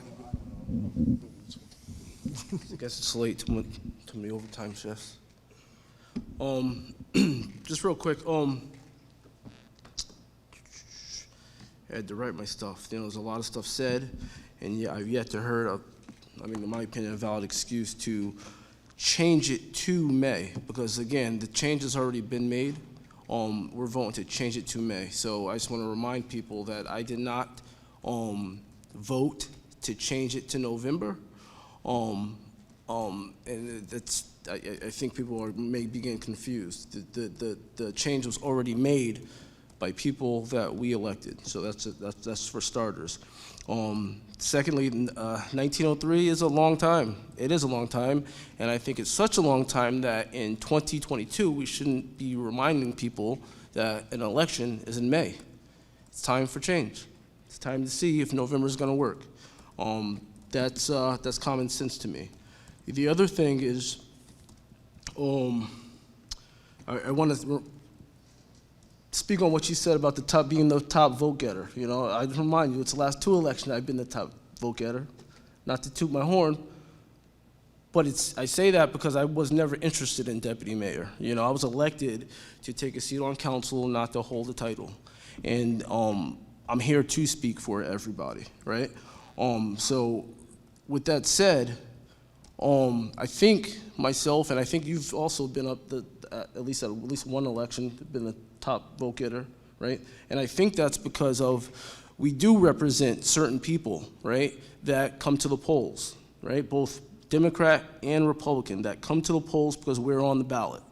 So when I look at a petition like that, for starters, what I think of is I didn't know that we were doing petitions or soliciting votes. Because if that were the case, I don't like to say guarantee, but I'm pretty sure that if myself and Councilor Sheffield took a trip for a night or two, we could have got just as many or more votes to hold the November election. So for starters, that's my feeling in regards to that. I only had to hear once, twice, 3 or 4 times that a November election would be easier for people to vote, and that's all I need. And I think if you're listening to this, just ask yourself and just Don't think about agenda, and don't think about Republican or Democrat. Just think, okay? If the election is in May, will you vote? If the election is in November, will you vote? And what I see from the several people that have come here and spoken, every last person that has spoken in once a May election, they will also vote in November. So I'm about making it easier for everybody. And I'm kind of puzzled and boggled that when the government and the society is trying to make things easier due to COVID, economics, and everything else, right? Whether it's just a simple day, everything else makes it easier for different regulations. And we're talking that, it's kind of odd to me that we're even having this discussion, but I still have not gotten a good enough reason to move it to May. Autonomy has been thrown out there. To me, that's still not a good enough reason. We're Groton City. I'm from the town. I'm from Bucquonic Bridge, and I'm rightfully the last 13 years a proud member of this city, and I know what the city is. We have our own police. We have our own municipality. We have our own fire. Right? We have our own. We have our own utilities. Everybody knows what the city of Groton is. Holding the election in November is not going to change that. All right? So I just think of yourself and just be real.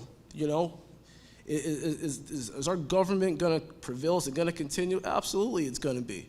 Right? Absolutely, it's going to be. And if it's easier for a handful of people, then so be it. I have not heard from one person that holding a November election is going to be difficult for you guys to vote. I have not heard that. But I have heard holding a May election it would be difficult. It's hard for me to get off. Yeah, even if it is 5 people, it's hard for them to get off. So just think about it. Think about what we're doing. We shouldn't be arguing about this. There's a reason why they made it a 3/4 vote. There's a reason for that. Okay? And I'm going to do what the statute says, and I'm going to utilize what I was elected for and use my vote. That's it. Thank you. Is there anyone else who would like to speak? Councilor Norris. Thank you, Mayor. First, I want to thank everyone that has reached out, either with text message, phone calls, emails, come to the house and voice their opinion. I truly appreciate that.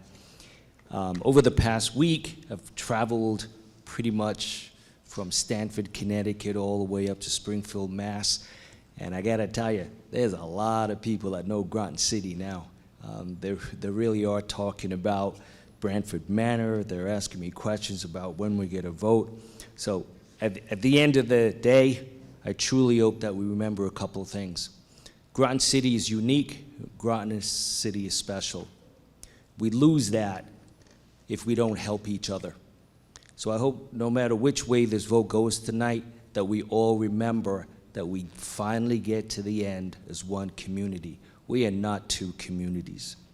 I would also like to say, maybe education is something that we need to work on.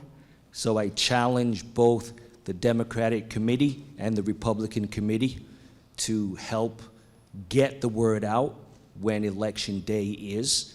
I don't know if there's any statutory regulations on this, but does the city have the registrar or the city clerk's office, or even maybe a better fit is economic development, because it is an economic development matter, that we have signs at major entrances or roadways within the city telling people about the election and when it is. So we just got to remember, what we think is good today requires change tomorrow. And that's all I have to say, Mayor. Thank you. Councilor Piazza, you have not spoken. Would you like to speak?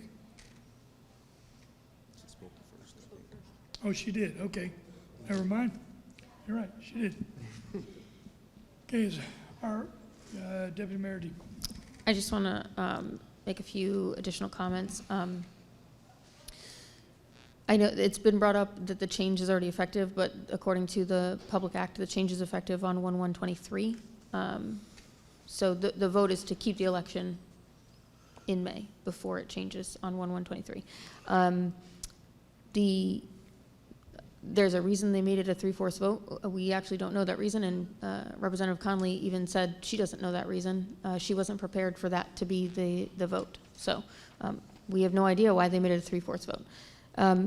And I also would like to comment on the idea that when people vote for counselors, the top vote getter has some sort of mandate.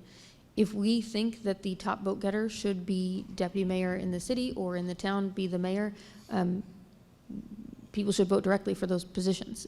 If that's not what people vote for. People are voting for all the counselors. So if we wanted to change that, that would require a charter change, I believe. But we are elected to be on the council. We are not, there is no designation on the ballot for one person to be deputy mayor or in the town for that person to be mayor. That's not how it works. And it's kind of disappointing as a resident for people who sat on the council for so long that don't understand how the election works still. That's a little frustrating. And the idea that someone else could get a petition with also 400 names, no one else did. So maybe that's true, but no one else made that effort. And that matters. These people made that effort. And it wasn't one person, it wasn't two people. It was a whole group of residents and 369 people who signed this petition. No one else did get one going. And our public hearing was a couple weeks ago. That's plenty of time. Someone could have done it, and no one has. And I think we should take that into account. Okay, are we ready to conduct the vote?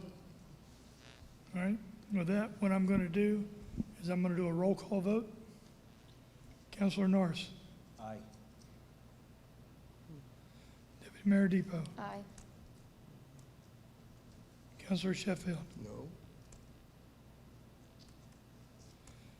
Councilor Carter. No. Councilor Piazza. Councilor Piazza, how do you vote? Abstain.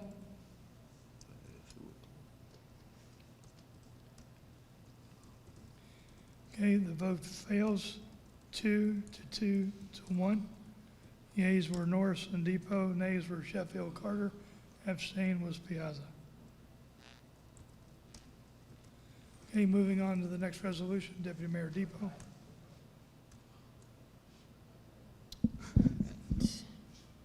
We are on 119, correct?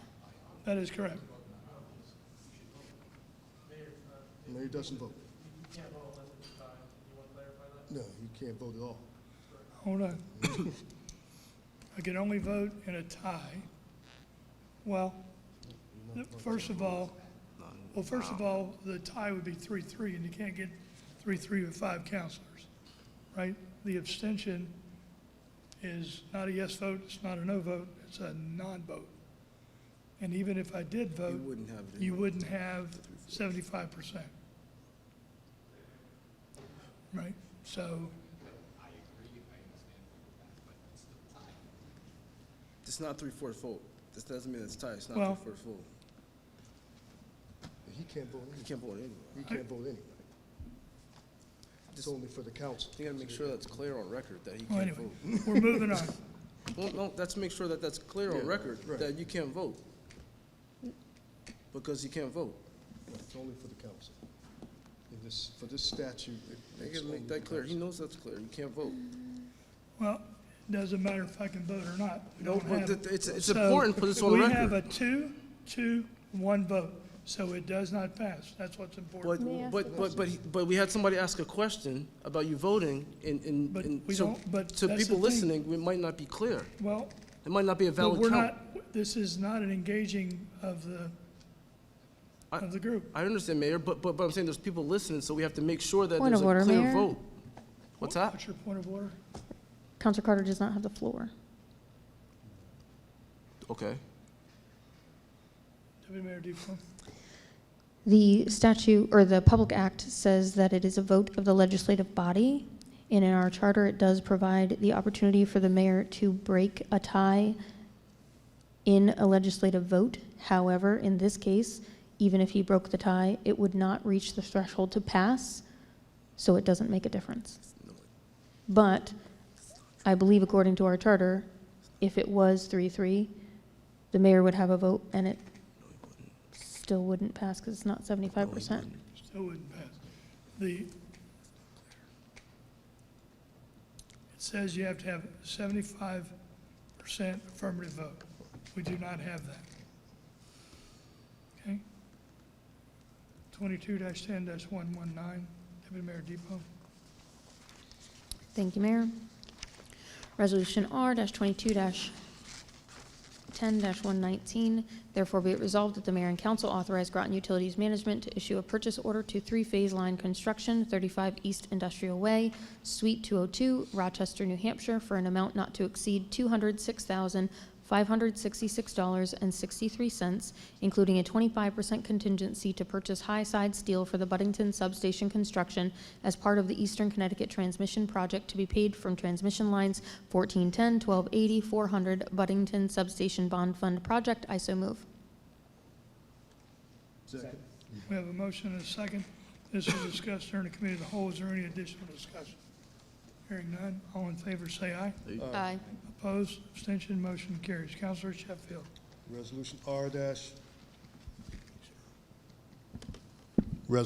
R-22-10-120.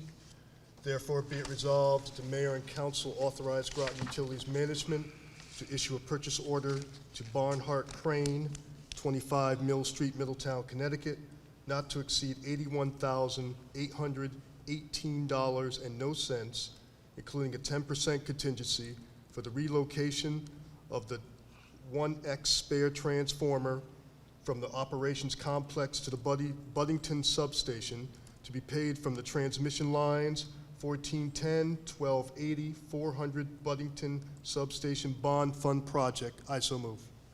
Second. We have a motion and a second. This was discussed during the committee of the whole. Is there any additional discussion? Hearing none, all in favor say aye. Aye. Opposed, abstention, motion carries. Councilor Carter.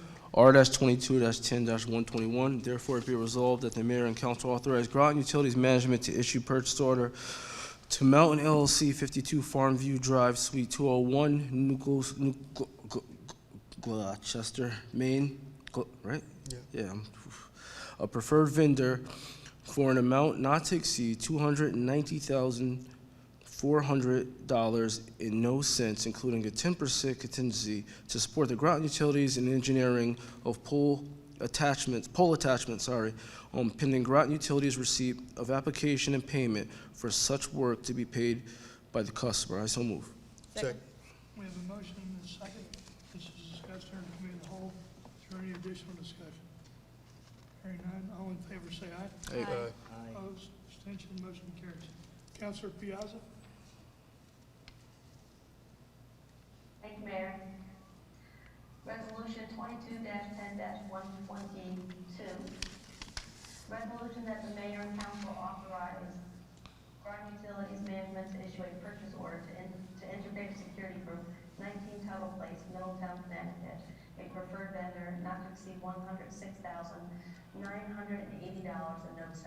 for the purchase and installation of security video cameras and physical access controls at the wastewater treatment facility located at 311 Thames Street, Groton, to be paid from funds available in the Sewer Division 2022-2023 approved non-funded capital for sewer treatment facility, technology, and security. I so move. Second. We have a motion and a second. This was discussed during the whole. Is there any additional discussion? Hearing none, all in favor say aye. Aye. Opposed, abstention, motion carries. Councilor Norris. R-22-10-124, therefore may be resolved that the mayor and council approve the reappointment of J.C. Grusk of 85 Baker Avenue, Groton, Connecticut, as a regular member, Economic Development Commission term to expire on September 30th, 2025. I so move. There's a motion and a second. This has not come before you at the committee of the whole. His term expires at the end of September, so we wanted to bring it to the council. He is a current member. This is just reappointment, so that's why I brought it to this council. Is there any further discussion? Hearing none, all in favor say aye. Aye. Opposed, abstention, motion carries. Deputy Mayor Depot. Thank you, Mayor.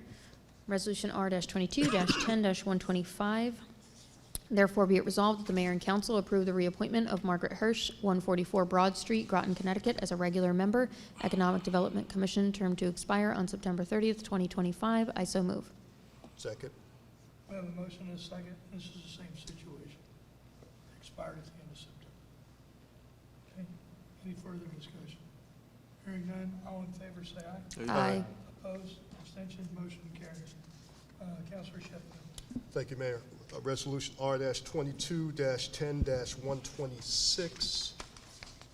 Therefore, be it resolved that the mayor and council award Richard Fox, property owner of 112 North Street, Groton, Connecticut, 06340, the Economic Development Minor Facade Improvement Grant in the amount of $2,500 and no cents. I so move. Second. We have a motion and a second. This was discussed in committee of the whole. Is there any additional discussion? Deputy Mayor Debo. I just wanted to comment on this and say, this is the first one I think we've approved, correct? I just want to, I don't know how many obviously watch our meetings, but I want to encourage any small business owners in the city to reach out to our Economic Development Department, because we are trying to work with businesses in any way that we can. So even if they have an idea that we haven't come up with yet, or have input for our Economic Development Department, to please reach out to us. In this case, this business owner was granted this money in reimbursement for improvements they made to their property, and I just want to encourage that as much as possible going forward. We always appreciate people making the city look better. Any additional comments? Hearing none, all in favor say aye. Aye. Opposed, abstention, motion carries. Councilor Carter. We're at 127, correct? Yes, sir. R-22-10-127, therefore be resolved that the mayor and council authorize and approve the repair of the transmission of the fire department 2009 Pierce pumper from Stewart and Stevenson Power Productions LLC, 300 Smith Street, Middletown, Connecticut, for a cost of $13,289.31 to be paid from the fire department budget. I so move. Second. We have a motion and a second. This was discussed. Oh, I wasn't sure if he had to speak. This I was gonna give the mic. We have a motion and a second. This was discussed in committee of the whole. Is there any further discussion? Hearing none, all in favor say aye. Aye. Opposed, abstention, motion carries. In that case, I will take a motion for adjournment. I make a motion to adjourn. Second. We have a motion and a second. All in favor say aye. Aye. Opposed, abstention, motion carries. We are adjourned. Thank you all for coming out. Thank you for your time tonight.